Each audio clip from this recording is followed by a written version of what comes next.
let's get into this. Phil, what did you think of Peacemaker season 2, episode 4? Well, need I say door? Interesting title, by the way. I thought it was very fun, the fact that he was like trying to get out of his house to make the door, and I was wondering how he does that, which is what I appreciated about this episode.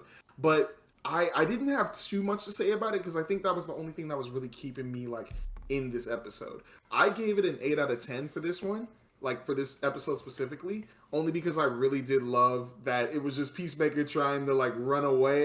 You have Judo Master, yeah. Judo Master comes back in, and Judo Master pisses me off, bro. He's so funny. He makes me so angry, but I love him. He's funny. And then Economos and him having that back and forth where it's like, oh, like maybe I'm mad because you recruited the guy who tried to kill me. What was it? 2 months ago or something? He was like 2 months ago, and then they're just like, okay, but I just thought that was funny. And then even when Economos thinking knocks over what's the homeboy's name? The dude who's trying to kill Eagly. The Eagle Hunter. Bro, and how many roles has he played so far for James Gunn? Like Eagle Hunter? Yeah, Eagle Hunter. Is he in multiple projects? I don't even know who that guy is. With James Gunn, he's been in the Suicide Squad as I forgot what character. He was the beginning character in the Suicide Squad. He was also Yondu in Guardians of the Galaxy. I don't think that's him. That is not Michael Rooker. That is 100% not Michael Rooker. Am I tripping? You're 100% tripping. That is crazy. That's really not Michael Rooker? That's 100% not Michael Rooker. Who is it? I'm finding the actor right now. I could have sworn. Oh, it is Michael Rooker. No way! I didn't know that. I picture of him right here. That is so funny. And I'm not saying that's a bad thing. I'm just saying, like, I like the fact that Brody is always just like... Dude, that is blowing my mind. I didn't think that looked like him at all. Am I crazy? I guess I'm crazy. I was like, dude, you're really stupid for thinking that's Michael Rooker. Are you serious? I was like, does he have a brother? I was like, what? You were actually tripping me out. I was like, what? Man, I need to see a picture of him in the show now. Hold on, keep talking. Bro, nah, but yeah, like... The door thing was what really interested me. Because now, even at the beginning of the episode, when his father, who, a-hole of the year, shoots the alien, doesn't even want to... Well, I mean, you can't question it because you can't read this. Well, actually, could the alien talk in English? No, I didn't sound the alien that they killed at the beginning? Anyways, the way that portal thing worked and the whole chase on him and everything was pretty interesting. Yeah. Pretty interesting. But besides that... I didn't really have too much to say about it, but I still had fun with this episode. I think this show's kind of in a place right now where, it seemed like the conversation on Twitter was flipping, where people were like, "Oh yeah, Peacemaker season 2 is not good. It's not good." I don't know if you saw that sentiment anywhere. I haven't seen it. I think and here's the thing is, I think these two seasons are completely different actually in comparison. Season 1 was very clear what the plot was. Season 1 was okay. Here's Peacemaker, here's a new mission, you're gonna go kill that thing. And that's what they do for the entire episodes. This season is so different. Because it isn't, okay, Peacemaker has to go hunt down this thing with the team again.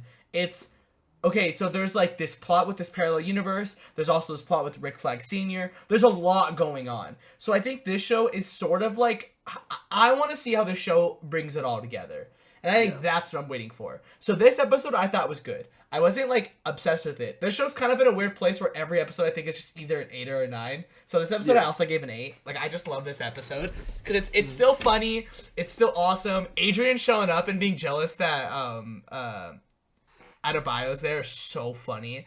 I thought that was he's like what are you doing here? You know, like Peacemaker actually like I've been in there before. You know, that's my bad. Sorry. But the entire episode. And this is the one thing that got me, is I was waiting for her to go into the parallel universe. That's what I'm about to say. And that was all I'm about to say. I think they're going to do it, and that's when the switch is going to happen. It seems so obvious, like, oh, perfect opportunity where she's also down on her luck. Peacemaker saying, hey, this universe is freaking great. She walks in, and they're going to be saying the craziest things. Just be ready. Like, I'm so curious to see if they're actually going to do that. But this episode ended in a different way, and it ended with an even more, like, very gripping cliffhanger. I was like, damn it. Like, that conversation, we're in full spoiler territory now because I don't have much to say in terms of it generally, but in specifics, like with Hardcore and Rick Flag Sr. like talking, that was a great conversation. And him kind of cashing in on her really struggling. I was pissed when she like was like, yeah, like I'll give away Chris. I was like, what are you doing, bro? What are you doing? Like, you want him to live in the Nazi world. You want him to. Oh my gosh, if anything, I'm sorry. I'm so curious for tomorrow's episode.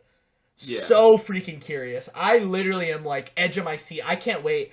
I'm hoping to get time after I have some church thing tomorrow. It ends at 9. I'm gonna get home and watch Dawn to Dawn Peacemaker and just freaking hit the hay, dude, hard. So I'm so excited. I love Peacemaker. I don't want it to end. No, I'm very excited, and just like thank God that you said out of bio, like waiting to see if she was going into that universe or not. When she showed up with the car and then Peacemaker gets in, I was like, oh shoot, that means she's gonna go in. Like, I thought he was just gonna like automatically set the doorway or something like that in the car and then just, you know, go in there and then find a spot. But when they find the cabin and they're talking there and he's talking to her about the world, I instantly was like, okay, it's probably going to give us a few seconds of her actually going in, and then you hear somebody say, something bad. Yeah, something bad. Something bad that I can't say. Something bad that I can't say. But, like, I thought that was going to be the cliffhanger that they would give us at the end of the episodes, but the fact that I was still locked in on that, that's why I'm really excited for episode 5. Just to see, like, what is going on, what's going to happen. And these are also the last 3 episodes, I believe, that we're getting into. 4. Because there's 8. So 5, 6, 7, 8. Yeah. My bad. So yeah, I'm just excited for it. I think we're all like, and I mean this like not in like a negative way, but like it's all like downhill now. Where it's like, all right, now the story is gonna like wrap up and like start like they're gonna connect everything and things are gonna make more sense. Whatever. I love Peacemaker, dude. I actually don't want it to end. I wish we were in the era of 24 episode TV because I could watch this show forever. I think it's so good.